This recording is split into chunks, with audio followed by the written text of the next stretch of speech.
waiting for one more member of this board.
I'll try giving John.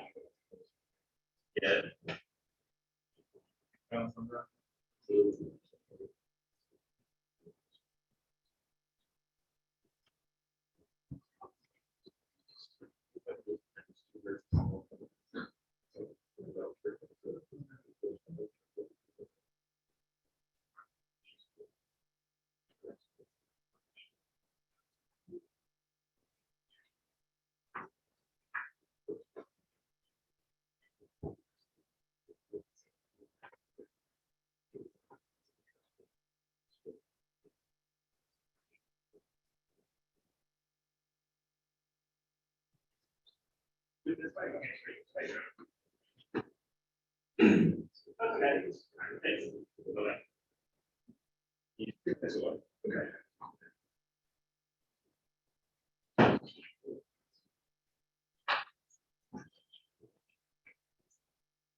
Okay.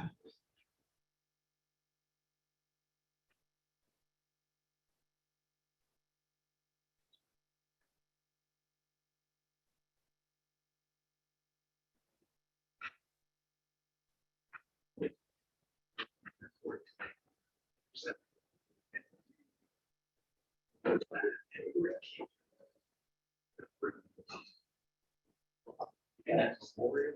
There's a shopping center. I think the shopping center. Sort of a global mansion. Just.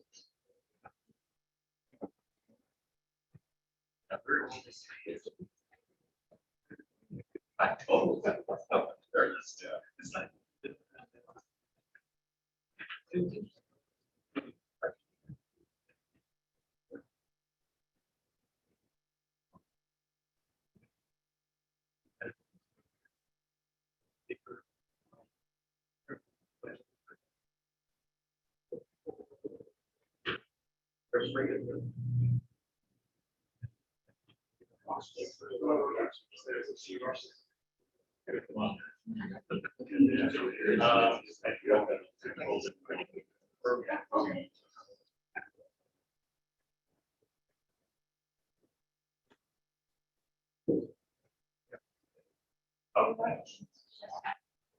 Yeah.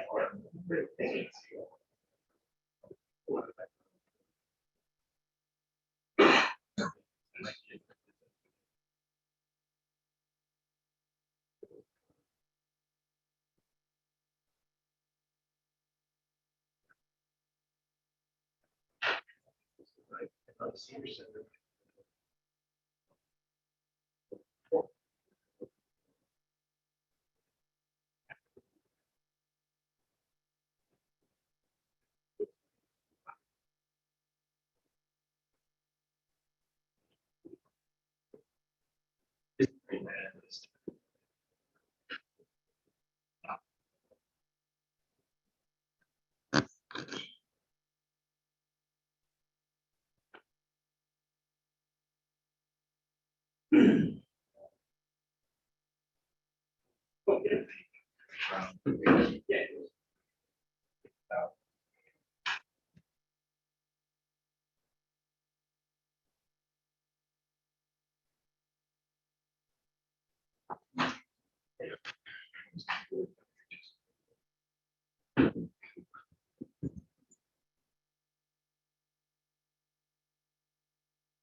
Thank you.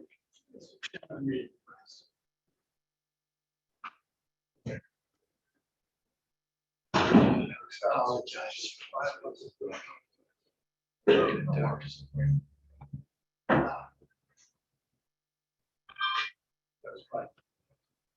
Okay.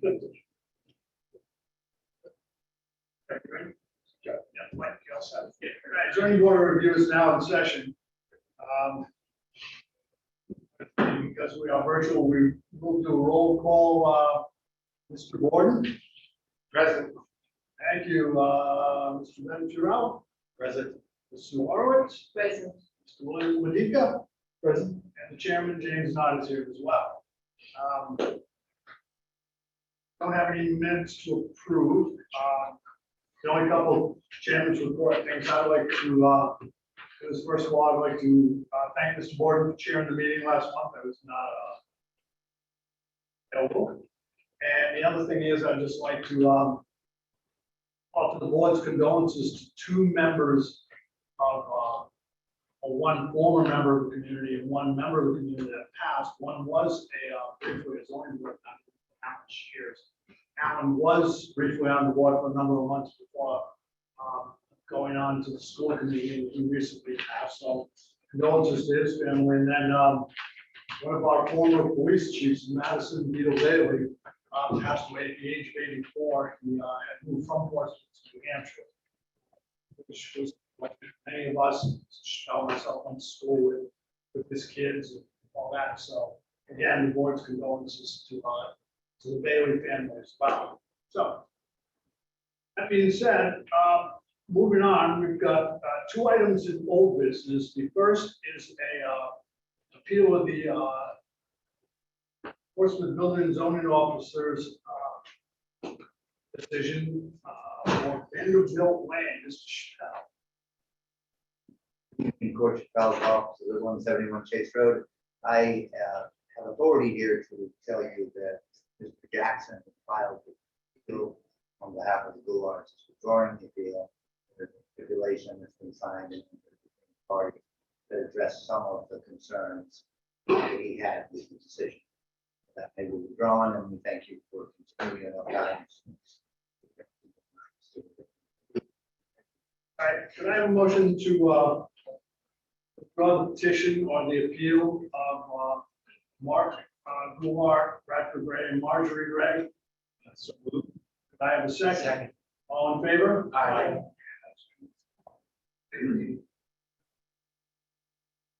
Second item is a petition of Ping Pong and Pick Lane seeking a special use permit to change a pre-existing non-conforming use with daycare into a banking. Office. Does as well.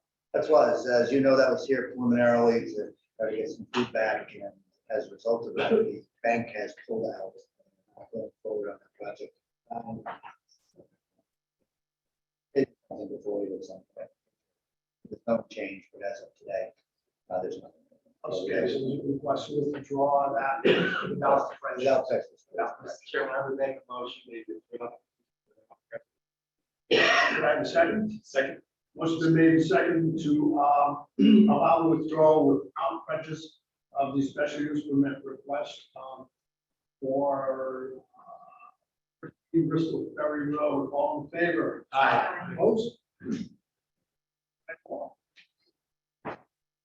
So, right off, I'm going to break from agenda under new business, go immediately to number 2, the Christopher and Mary Calloway. Petition here. Come up briefly.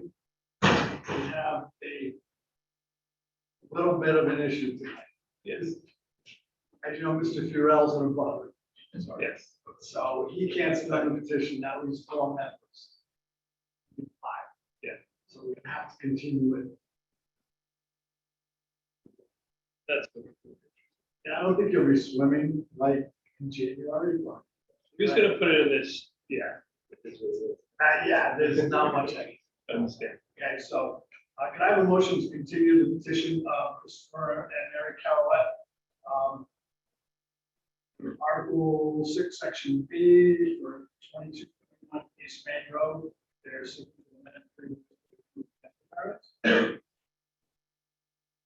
Want to make a motion? Mr. Chairman, I'll make the motion.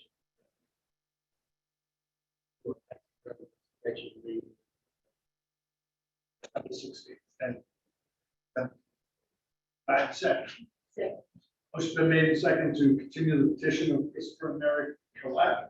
All in favor? Aye. Opposed? Thank you. Sorry about that. We'll see you next month. That's all right. Have a good Thanksgiving. Okay, now we'll go to our first item under new business, which is Casimir and Kathleen Davis. Yes. Good job. That's not And easy. you are seeking a dimensional variance and a special use permit for non-conforming lot of record to reconstruct a single family dwelling. Isn't that correct? Yes. This is on Prudence Island, It is. Narragansett Avenue. Oh, Okay, so go ahead and tell us what you'd like to do. I would like to take down, Pull the light down. we currently have, right now, we have a house that's more of a summer. And it's on Highlands. Okay. Okay. And we're about 2 feet from my neighbor's property line. I'd like to build a 4-season house with. And we would also like to meet our neighbor's property line, as well as move up. But in order to do that, we're also trying to stay out of the. So that pushes us back closer to the Avenue, unfortunately. that that's where most of the variance that we're looking for would be on Narragansett. And then the only side approval we're looking for is for our neighbor, will be 15 feet away from home, and we'd like to put a deck on, which would put it 14 feet.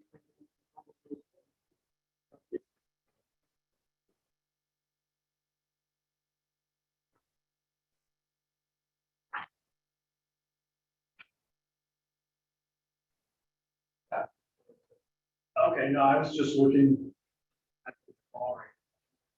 That's both property lines, so that. Oh, that one. How big is your house? How big are you proposing to go? The house is 32. 2 stories. Right now it's 32 now, we just want to make it a little longer, and also a second floor. No, it's outside. It has 3 bedrooms that fit about, they had twin size beds and, It was the house that was pieced together. yes. They started small and they added Oh, a pieced piece together. here. It's still, back in the it's day. still very small, and Add it's a quite piece here, add a honest, piece there. and it's not very well That's how it constructed. was. which is the- So if approved, you will actually be further away from the neighbor. Correct. Yes, absolutely. You'll still encroach on the property line and need a variance, correct? Just to the corner of the deck, That's for the corner. because see just how for the property line corner of the angles? deck, I see that, it's like, you're anywhere from 15 to 16 feet, except that one little corner. That one little corner, Right, with 14 feet. Our neighbor knows this, we're just spoken. right. It will be plenty of distance away from the access road there, because that's actually just an access. So we're from 20 to 17, back to 22 and a half feet away from that. But it's just the other end. And we do have a buffer, we've given ourselves about 3 to 5 foot buffer from the flood zone. It's an issue. The only other thing is we will be looking to get a permit to build a deck that will not be attached to the house, because that will be partially in the flood zone. And I've already talked to, Well, it's not flood, they call it a velocity, so I guess it's not necessarily. But yeah. Is it the worst? So it is a flood zone, it's just. I guess it is a flood zone now. So, anyway, are you trying to move back from Narragansett Avenue? Closer to Narragansett, Closer to Narragansett? away from the, further away from the Because property. the flood lines. zone is considered on this side.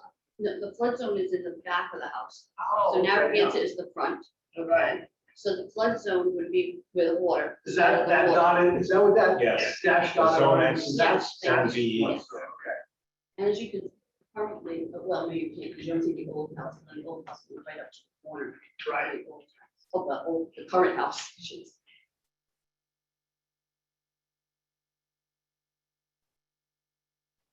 Each building of that zone being approved.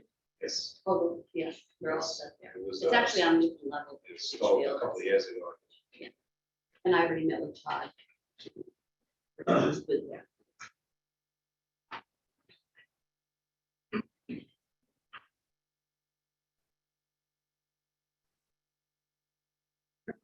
Yes, oh, go ahead, no, I'm looking something up, so go ahead. No. So I have a question on the dimensional variance page. Yeah. It looks as though like it says 19 yard setback front. So Current. then there's 23 above. So I'm curious what the relief is being requested. We're looking for So 5, it's a front, go ahead. I'm sorry, 5 foot from the front, property line. Okay, so 30 feet is required, so you're proposing 5 feet, so you want a 25-foot variance? Well, actually. Is that correct? Not necessarily. We were told that we take where our neighbor's property is, and we measure that to the property line, and then the other side, we divide by 2. Don't ask, that's what I was told, is how you. I'm So we confused. actually had 23 feet. I'm confused, Um, because the variance requested is 10 on this page, actually is an 18. And so Well, Yeah. yes, Go on ahead. this we are, we're actually requesting to be 5 feet to give us again some wiggle room because we're nervous that there might be. So you're requesting to be 5 feet from the property. From the property All line. right, and 30 feet is required. So Well, that's a 25-foot variance. we were told it's not, 30 So feet is not. you average, you know, you can take the average. of- Oh, okay, all right, Right, because I'm looking at the house next door, that's what I was looking All up. right, okay. So that being the case, what is the relief being sought? 5 minus 23, so 17. 17, okay, so 17 feet. Or right, 18. 18. 5 minus 23, 18, yes, higher than. We got it. All right, so that takes care of the front yard. So now, my next question is the side yard. The petition states 2-yard setback, neighbor's side, setback required 15. Distance of the property line 1 feet. What's the relief being sought? 1 foot, Oh, sorry, 1 foot, yeah. 1 foot, All right. just in one area, just the Corner. corner All of the right, so you're gonna be 14 feet. So 15 is required, you're requesting a 1 foot variance. Is that correct? And it's just for a little piece of that. All right, okay, all right. No, Your lot coverage is 14.65, and there's no relief. And you're less than 20,000 square feet, so you special use for substandard lot of record. Right. Yes. Thank you. I'm good. right at Homestead or Sandpoint? That's Sandpoint. Standpoint. Yeah, you're right up. We're right on the corner where the, Yeah. Fed house is. That's going south right up. Yeah. That's what I noticed, that the neighbor next door was way up, and the two buildings across the street, which. Yeah, they're about 2 feet probably, well, put from the. I don't know, one looks like it's pretty much you open the door and you're stepping onto Narragansett Ave. Exactly. I know. There's a neighbor up 3 houses down that's, I think, almost on the line as well. And what's not here, and I know it probably doesn't make a difference, there's about another 8 foot of yard or grass. So from the pavement, there's almost like gonna be like 11 feet. Right. I mean, it just doesn't look as bad as it sounds to be 5 feet from the road. Property line difference. It's in the diagram, that dotted line is the actual road. Right. Okay, so.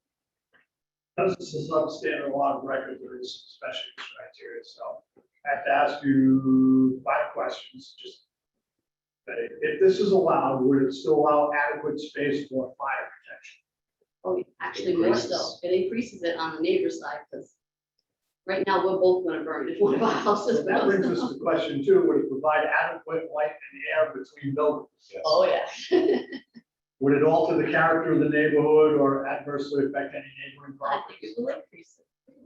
Would it create lot coverage and setbacks less than the average lot coverage and setbacks of adjacent properties? Would it impose a detriment to the public or immediate neighbors?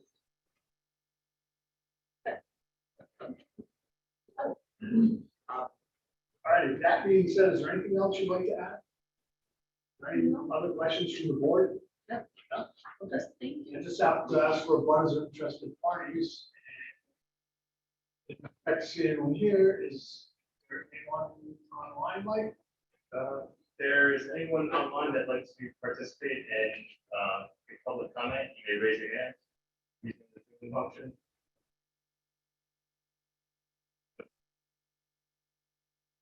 Okay. So that being said, Kathy Gadamus before the board for tax assessment map 81 lot 9, not proven side. A special use permit for substandard lot of record. Also an 18-foot front yard variance and a 1-foot side yard variance for the purpose of removing the existing 3-season, we'll call it a summer cottage, and placing a 4-season home on their property. Mr. Board. And first of all, I'll address the special use request for substandard lot of record. Addressed all the criteria in the ordinance, and I feel as though they meet the criteria, so I would regards to the dimensional variances. It certainly amounts to more than a mere inconvenience to deny the petitioners the right to rebuild the home and remodel the four-season home. Front yard variance of 18 feet, actually not as bad as it seemed, because there's additional distance to the road. In regards to the side yard neighbor, I approve the 1 foot variance. This petition improves the property. Petitioners have a right to use their lot for residential purposes. I vote to approve. Thank you, Mr. Freeland. Mr. Chairman, I also vote to approve the special use permit for reasons cited by Mr. Ward, and to approve the front yard variance and the side yard variance. Thank you, Ms. Horowitz. I vote to approve the use and the setback variance. Indeed. I also vote to approve both of the uses. Chairman also votes to approve both the special use permit and the dimensional variance for reasons previously stated by Mr. Ford. So, Thank you so much. okay, good Thanksgiving. Yes, you too. Thank you.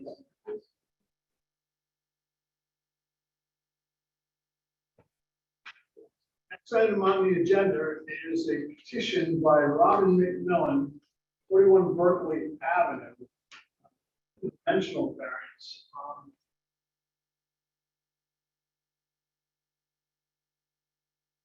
But- Do this?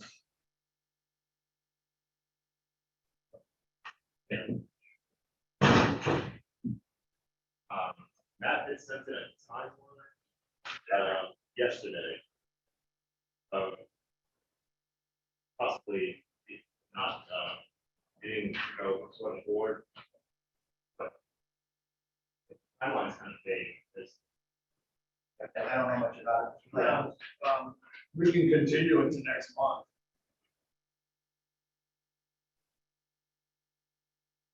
Okay, that's the continues next month. That's all. Okay.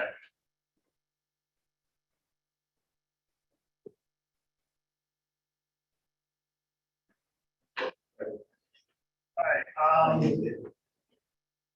So I would make a motion that you continue the Robert Mellon petition for dimension lot coverage and special use permit back till our next meeting. I have a second. Seconded. Motion been made and seconded to continue the petition of Robin McMillan of map 3, lot 82, seeking dimensional variance to our regular scheduled meetings. All those in favor? Opposed? And we're right along.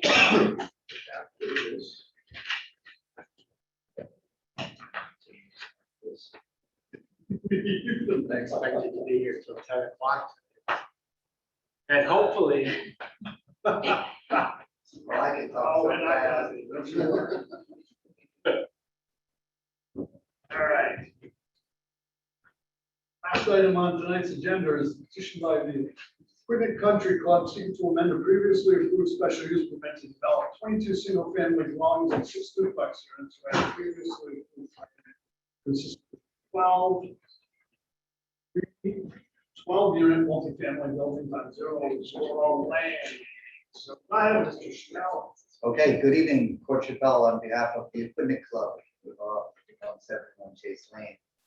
Some of these petitions, although quick, take a village, we have them, which here with you. Tonight, we have Andrew Tucker and David Allen, who are two principals in the Equipment Club. You know it all as Carnegie. I will apologize to them. I will go back and forth and refer to Carnegie or the Equipment Club. I am sure. We have the Salenton Group, who has partnered up with them to help develop this portion of the project. Jeremy Lake from Union City, the architect firm that has designed this project, and I have Molly Titus, our representative from Defeat Engineering. I also have Lynn Small, who isn't here tonight, if it's necessary.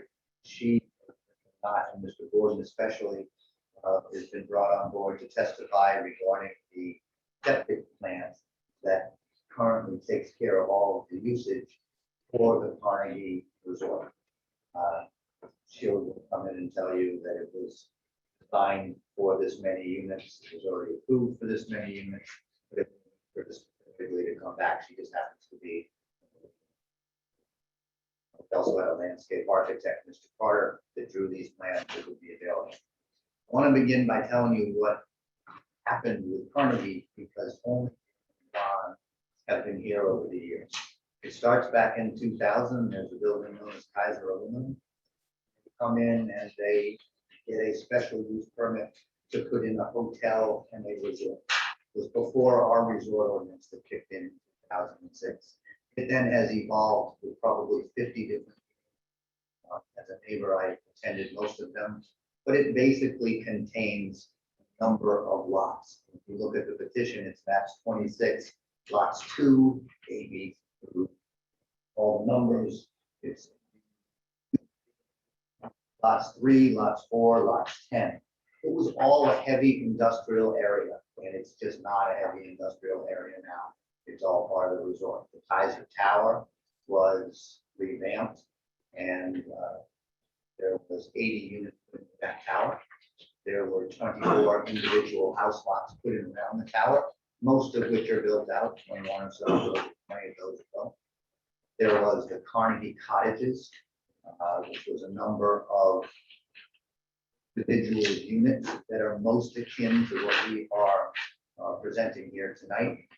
There were Carnegie Heights, which were more single-family house lots, and together it was the housing and resort amenity to the resort known as Carnegie, which, as you also know, is an 18-hole golf course, a marina, tennis courts, a health club, bocce courts, and is probably the most thriving club on the East Coast, never mind the town of Portsmouth.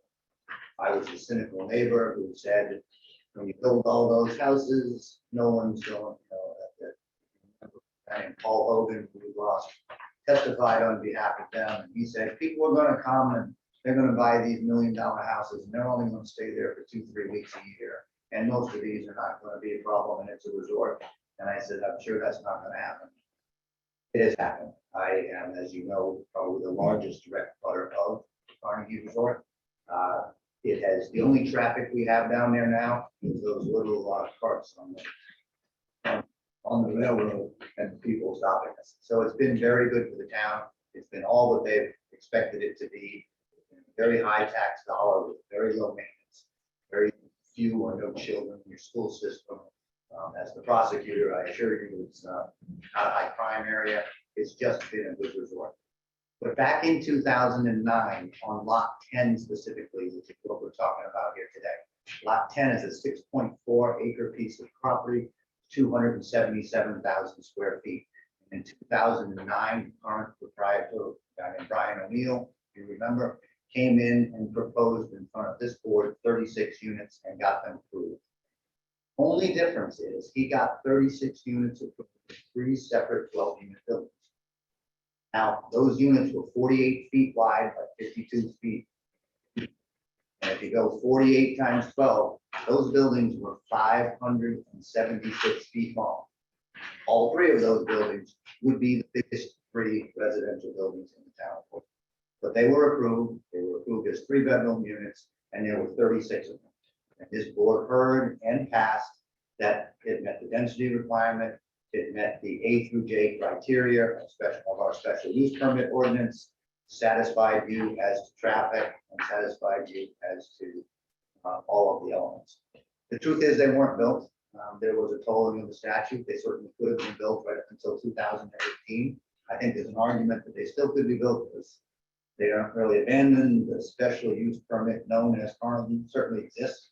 There's a lot of units not built, but as a result of that decision, the marina unit was recharacterized as housing, they moved parking, they changed condo docks. So a lot of things have happened to keep that alive.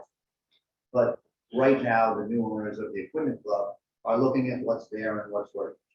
And really what's working are the individual lots and the Carnegie Village. People seem to want more of a resort home that they can purchase, that they have some space between the buildings without common walls, and that they have something that they can call their own. These are designed just like the Carnegie Village units. If you drive down and go through the gate, they're all the units that are along the pond. They're generally the large units without yards, not designed for children, probably 15 feet apart. The same thing as 12 units together, except separated by 15 feet of space for fire codes and architectural purposes. That's really the difference. I do think the difference in density should matter to you as well. There were 36 units. We are proposing 28. Quick written may be strong. 22 single family units. And then there are 3 duplex units. 3 units, the duplex units have 2 units each. So it's 28 units where there was 36. When we go through the testimony with the engineers and with Mr. Lake, the architect, I'm going to tell you that when you approve Carnegie, it was 36 units. Obviously, that's a reduction of 8. But Carnegie is also down as well. If you remember, I was in front of you no more than 3 months ago with Carnegie Villages, where 2 owners split a lot that was between them and each took half to add to their own property. That takes the number of the cottages down. A guy named Mr. Tesla was here from a representative of Sheehan. He combined 2 lots to build a lot. There was another 24 units that were approved that have not been built yet. So, and at least one of the tower units took a common wall, I think it was 905. They took a common wall and combined units. So density per unit has actually been reduced. So it is my hope that we show you that 28 is better than 36. The concept of individual houses are better for the overall plan of the resort than the large 576-foot combined units. And that the individual lot and ownership concept that we're putting forth is actually more akin with the new resort ordinance that is a PUD in front of the planning board that we can't go to because we have to modify it under the existing petition here. But it fits the criteria. So I'll have all the density, all the lot coverage, all the variances to the extent we think so. I'm stop you there, Mr. Scout. The 2009, when Brian O'Neill came back for us to change, to ask for modification to the original special use permit to get rid of the air storage facility, go to those condominium projects, we require them to go back to planning. Yes. Why isn't this? Because it seems to be drastically different than even what was previously proposed prior. That's there's nothing wrong with that. I tried to go to design review first. Right. And tried to go to planning board first. Or in fairness, had discussions with your zoning office. What it says in our ordinance under the special use permit is this board may refer it to those boards. Right. And I certainly understand, but I still had to be here tonight. So And as we long could- as I was here tonight, I didn't want to bifurcate it too much, but I expect you to send us to the planning board. And the planning board doesn't meet in December, so we would have to come back till January. There's a special meeting on December 8th, but we can't get on that agenda. So it would go there, and it may, at your pleasure, go to design review. We are not objecting to where you send us. We want to hear it all after those 2. We understand that, but I wasn't going to come unprepared for a concept plan. I tried that once. Didn't work out for me, if I recall. Can I just get some clarification too? The Equipment Club and the Newport Beach Club, 2 totally separate entities. Yes, They are. so Okay, the, so Newport Beach Club is over what we call warehouse. yes, And the Whitnick is on the north side of Willow Lane that. So if you're going down the marina, the houses that I gave it on the right. as I explained, right? Right. Originally, the Carnegie Club, now the Equipment Club, the special use permit, was as you go down Willow Lane, it was the piece of property known as the tower. Right. It was the 24 individual lots around the tower. It was the golf course with the 99-year That's lease. all from now known as the the Whitnick. Equipment Club. Got it. The marina, they're all owned by the Okay. owners of the Equipment Club. There are internal documents which regulate the different amenities. in different phases. There's master condominiums that are for some areas, and there's some that are outside of that, so that we know who pays for deeds and who pays for things. But they are all and have always been historic. Brian O'Neill, after the development with Peter DeSabria, if you really want to go back, started it. And then Brian, he then acquired rights to the warehousing land, a couple of pieces. That was a separate legal entity, separate condominium. There was for years a great deal of talk about some reciprocity agreements between them. There may be, in fact, some of those. Remember that the stable or the equestrian center is actually an amenity of both. Right. It was built by, on land owned by Carnegie and now by the Equipment Club, but pledged as an amenity as part of the Newport Beach Club Resort. So there's some back and forth. There's some crossover memberships, but they are different entities. Only common thing for this petition that you're going to hear is that when Brian owned both of them, part of the development of lot 10 was drainage concerns. And one of the drainage plans you'll hear about from Decreed Engineering was the same one you heard last time, that it was across West Shore Road, across the railroad track easement, through a culvert under the railroad track and on to some of the open space of Newport Beach Club. Mike, quite frankly, brought to our attention, wouldn't that require the beach club's paperwork to be modified, subject obviously to the planning board, which I think we need to go to? We have determined that that was all true. Because of when it was done, because this was in the pipeline, not only is that drainage in, not only is that pipe under the railroad track in, and that detention pond is drawn on the plans of the Newport Beach Club and was already figured into their water drainage calculations. So we don't expect any trouble there, but we'll put our money where our mouth is, and I expect that that will be one of the things I asked the planning board to put in their letter, that we either have a problem or don't have a problem, and drainage was in fact calculated and doesn't affect us. Before we go any further, that's my information is. I guess the question would be, out there is,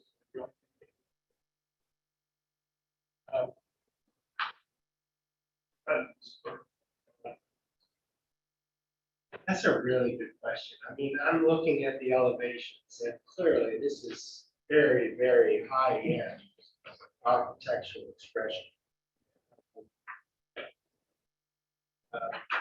My only concern is it's petition, and petitions as a part of the process, the planning board process, go to design review first and then to the planning board.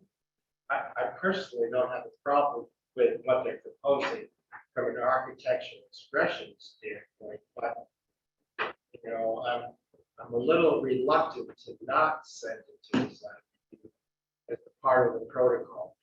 As precedent, that's what we discussed. And the design review in this particular case, especially, I'm trying to say it's fine with me. But when you kick it to the planning board, I'm into January, and I won't be back till January. Design review always runs concurrent. They don't make us go one first, then the other. So I can fit design review in without costing my client any time. So if precedent wise, you feel whether we need it on this one or not, we should probably be consistent with all petitions. That doesn't affect us. Sometimes I'm on a time crunch and asking you to bend rules. I think I need one. I've got a question. Not familiar with this particular area, but I'm familiar with the new. They very elaborate, and they have a lot of. When you say it's in keeping with the neighborhood, my opinion, I mean, these are really nice, but they're not really in the rest of the neighborhood. That's something you have to do. I don't know if you do. That's what I don't know. I think it's a fair question, but consistent with the neighborhood is part of an A through J criteria. I guess is a term park. A trailer park is not consistent with Carnegie luxury housing. I'm going to give you that. Neither is a container home. Neither is a container home, but the luxury resorts in our new resort ordinance, tries to promote a number of different kinds of housing, single family, apartment style, townhouse.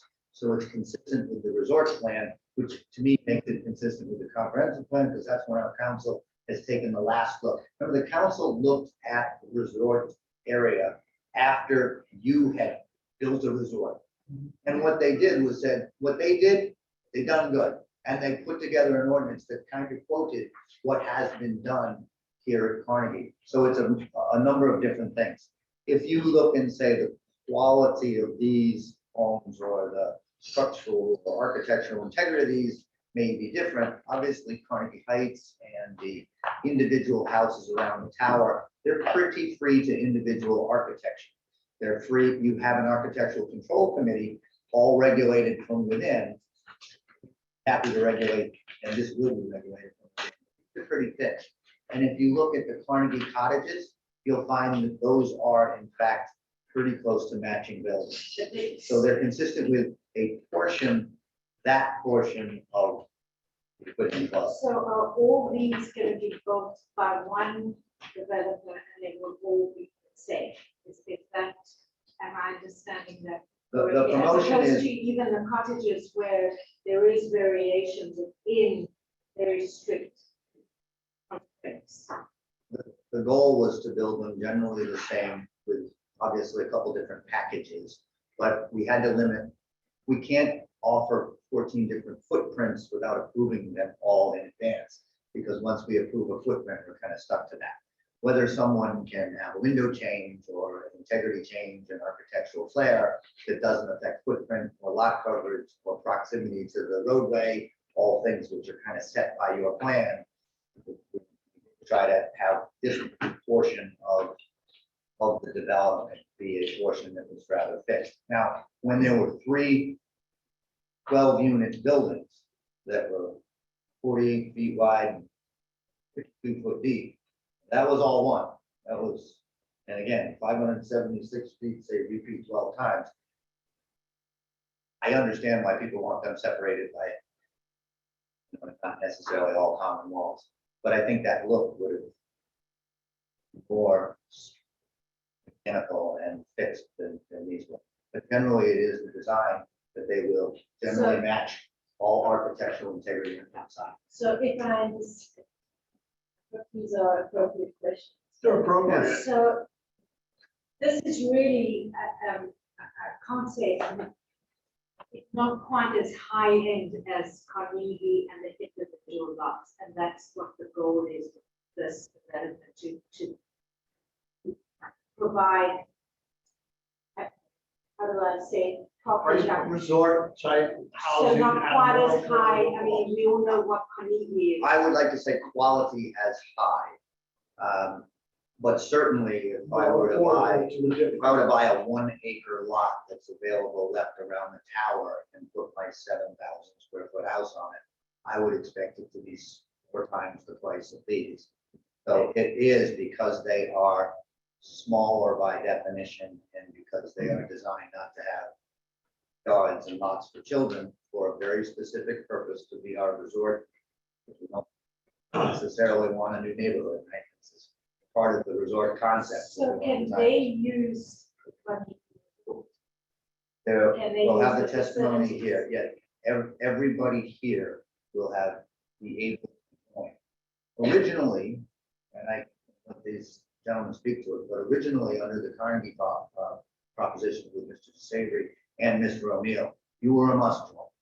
When you bought, you also turned over X dollars and were a member. There was basically a foreclosure, as you know, and that concept didn't generally always work. Everybody is a member of the resort community and has rights to certain amenities, but those that wish to join the golf club, for instance, there's social memberships, there's golf memberships, there's use of bocce courts and tennis, whether you're this or that. So it's all tied together, but it is a developing plan. Clearly, the goal to add this housing component is to add 28 more families that they in being members of the club. There is no doubt about that. I remember back when the Carnegie Heights was built, they had the International Resort built. So Savory came in and said, I'm gonna build 3 of these houses and kind of rent them out like apartment units, and they all kind of failed. They are looking for people that are vested, that are spending enough money in this community that they're coming in so they can be members, or they can have marina slips, so they can have golf memberships, and so they will spend X time here.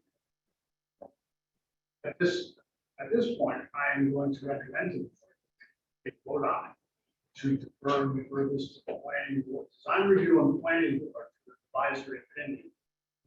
So, any further? Right. We should try and clarify some of the variances that are going to be requested. You know what, Mike, I would prefer to wait till it goes through design review and planning, because I know what you're saying, and I know what you're getting at. I think some of the variances might shape. But Well, that'll come up in planning. Right, typically, the planning is looking more toward the environmental review. if I look at the last planning board, they had concerns back then with density, they had concerns with roadway width, they had all the same concerns that we have. Yeah, there is one of the criteria that meets all Right, zoning. and I mean, what your concerns are is how the density is being calculated, And the setback. the setback off of, Lowell Lane and West Shore Road, correct? Yeah. Right, And there's gonna be no surprises. We don't spend a lot of time on it. We're gonna figure it out then and figure it out now. Remember that we're in a heavy industrial zone, and heavy industrial zones have the largest setbacks because of obnoxious uses.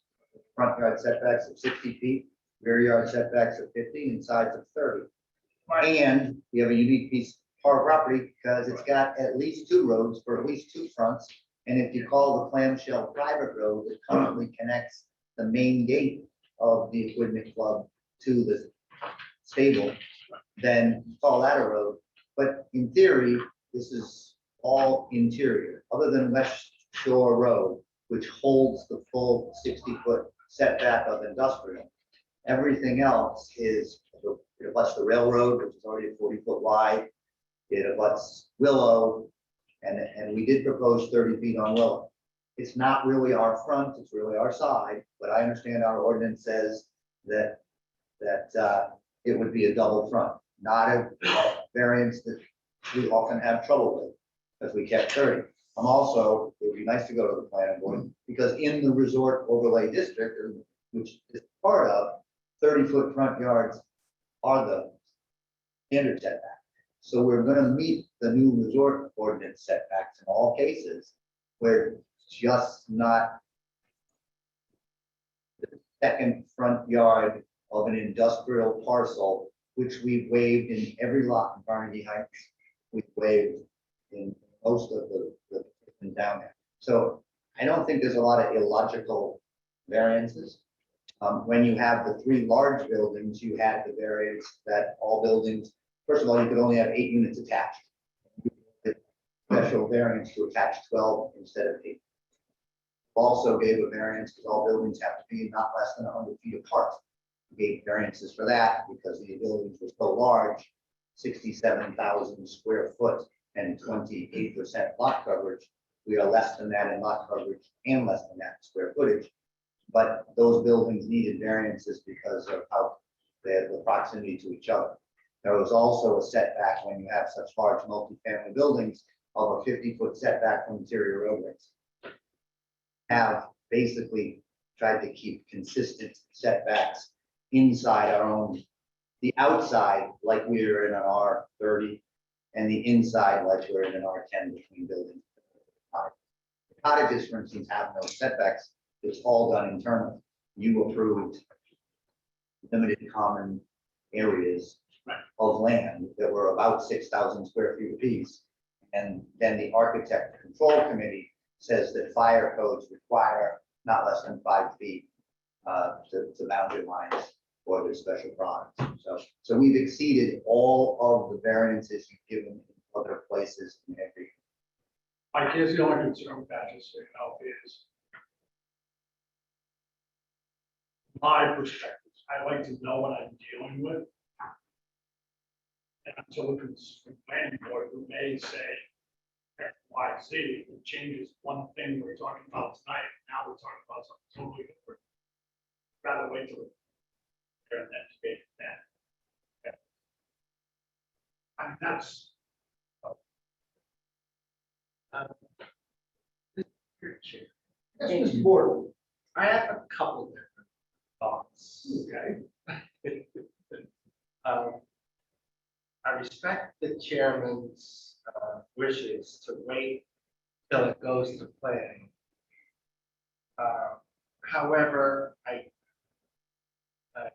also respect the assistant planner's interest in resolving issues once we adjourn again after the planning board hears this. My hope is that the petitioner doesn't have to go back a second time. So, I mean, to your point and to Mike's point, if there's anything that's controversial, I'd rather tell the petitioner now so they have time to prepare. Actually, the petitioner was aware of it because he just discussed all of them. Okay. Let me, So- and if you look at, I wrote a way more lengthy proposal application for you to all review. if you Yes, have. and it was. And the a couple purpose of it, hours to read it all. Thank you. right, the purpose of it is, here's what I see, guys. I see the distance in buildings issue. I see the distance between buildings. I see internal roadways. Here's how density was calculated last time. Here's the section they did last time. Yeah. Here's the old regulations that don't have really density. Yeah. Here's the new ones that have density. So we won't, you may identify things I missed, and I'm sure that's a possibility, but we'll deal with them. I think for instance, Mike spotted something that we've all missed for years. In my opinion. How many stories is a house that has one floor and a roof? No knee walls, my architect, right? No knee walls, just a one-story ranch, but give it an 8-pitch roof instead of a 4 and put a room in it. Is that 1 story? Is that 1.5 stories? Or is that 2 stories? It's 2 stories. So every house that is built in Vernon, probably 4 stories, but we've never had a variance. Yet the industrial zone says 2 stories. Every residential zone says 2.5 stories. So when you look at the typical units here, there's 1 floor and the second floor is inside the roof line, 2 stories, nothing needed. When you look at what's called the hillside units that are beat into the hill, if more than half of that floor, a walk-in basement, is sticking out of the ground, that's a story. Now it's a 2.5 story house and would need a variance. Never heard, he spots, Mike has spotted many things over the years that would seem to be normal for the first 30 years we did things with. But that's an issue on stories. For me, I'm gonna tell you that it's a 35-foot height requirement, and we're nowhere near any of that. So we would, there's no height variance, which to me is what's important. I thought there was, they were looking at 36 one. Yeah, Mr. No. Chairman, very, very good. That Did leads I me to not my see next that? question. If I look at page 13 on the Willow Lane Portsmouth preliminary site and architectural package, I see to the roof 36 feet, where 35 is required. Fair enough, but if you go to, I wish you know, on my house. I am built on a hill and my basement is a walkout basement. From the ground to the tip is 36 feet. That's not how our ordinance measures. That's right. Our ordinance, because it's built in a hill, says calculate, because on the front of my house, I'm only 26 feet. And on the back, I'm 36 feet. So that's when they It's average grade. They do average grade. Yeah, It's 4 points. Okay. around And the board. Those hillside units are not for sport. Those hillside units are because that's the way they have to be built because of for those of you that know this property, Yes. it's an Yeah, extreme. steeper as it goes cliff. down. Yeah, that's fine. So, Mr. Chairman, my last question is in regards to going to the planning board and coming back here. This is in a heavy industrial zone. You made reference to the resort ordinance, you made reference to residential side in terms of setbacks. I mean, there are 3 different scenarios in play here. Are you going to take a approach or use all 3 to the best of your advantage? Well, I don't think it's any advantage having to use 3. But I didn't, I I'm just didn't- throwing it out there, like, take I, a path and follow it. I can't take credit for what Mr. Galvin and then Mr. Borton did. But from a zoning lawyer's point of view, it was a miracle. Right? You need to understand something, in a heavy industrial zone, Industrial. what was allowed in a heavy industrial zone was a golf course by special use permit, check. What's allowed is a hotel by special use permit, check. A marina by a matter of right or special use permit, check. Housing, individual houses by special use permit, check. Apartments and condos not allowed. How it happened, for those of us who were here. Tell a quick story. I'm sitting, guy named Atakiewicz, who puts Kaiser under contract, comes into the board and says he wants to do a hotel. Then says he put golf courses all around it, shows a beautiful map. I had 6 holes on my property. Never talked to me. That's how I got involved. Then DeSavory purchases the contract rights from Mr. Atakiewicz, and he approves a 310-room hotel. Then the 310-room hotel got approved with a septic system, good for 310 rooms. Then Neil Galvin came in and said, 310-room hotel, you know what, there's a great market, some houses around this. We're gonna put 24 houses, and 5 bedrooms apiece, that's gonna be 120 bedrooms. We don't need a 310-room hotel, we need a 220-room hotel, and we wanna have these all fair say. The last vote, Mr. Knott, and I will quote him, after they converted every unit in the tower to a resort unit, after every hotel, his quote, don't we have to leave one hotel? And everybody said, no, it's a resort, we're good. And then in 2006, O'Neill buys or gets rights to the Newport Beach Club. And he comes in, he goes, I'm gonna build a hotel. Again, I don't think so. In comes Mr. Gilstein and Mr. O'Neill, they put together the resort ordinance, and they basically operate under that. But this 2009 petition, even though the resort ordinance was in place, because this special use permit predated that ordinance, had to go, and all of everything we've done, even as early as last month, to modify the cottages down to 1, has always been done because of some grandfathers. We've always done on the resort, under the special use permit. Now, when it goes to the planning board this time, they're gonna be there going, I got a resort ordinance, and they're gonna be able to say, my bet is they're gonna say, I don't have any problem with a 30-foot setback on Willow, because if this was under the new ordinance, the council said that's what the setback should be. I expect that to help.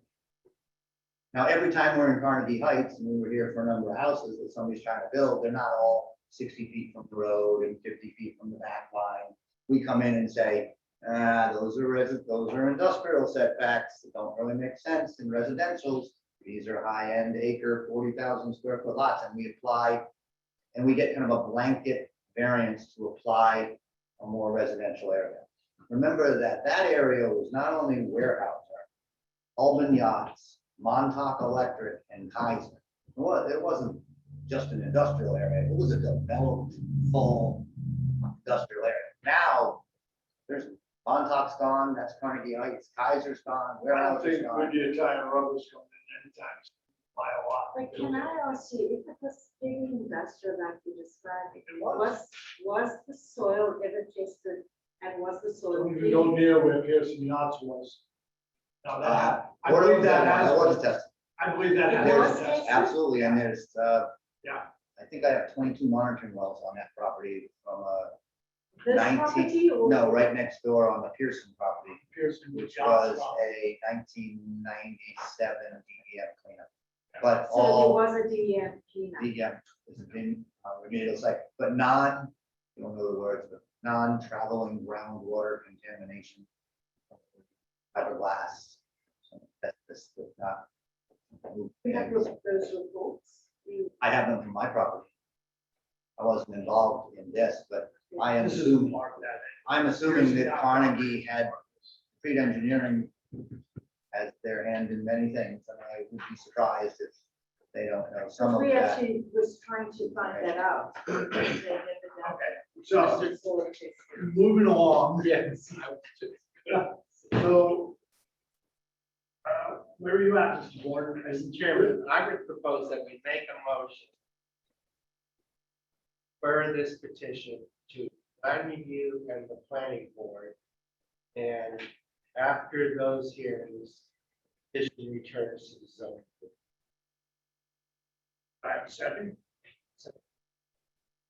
Been made and second to refer this petition to design review and the planning board for an advisory opinion before we take the matter back up. So, all in favor? Aye. Opposed? Okay, now on that note, for housekeeping, do you want us? I'd like to be To put on the continue this- January All agenda. right, so for housekeeping, let's. I don't want to re-advertise. Right, that way you don't have to do anything, so. Chairman, I would make a motion that the Clinic Club Inc. petition at this term be continued to our January meeting, which is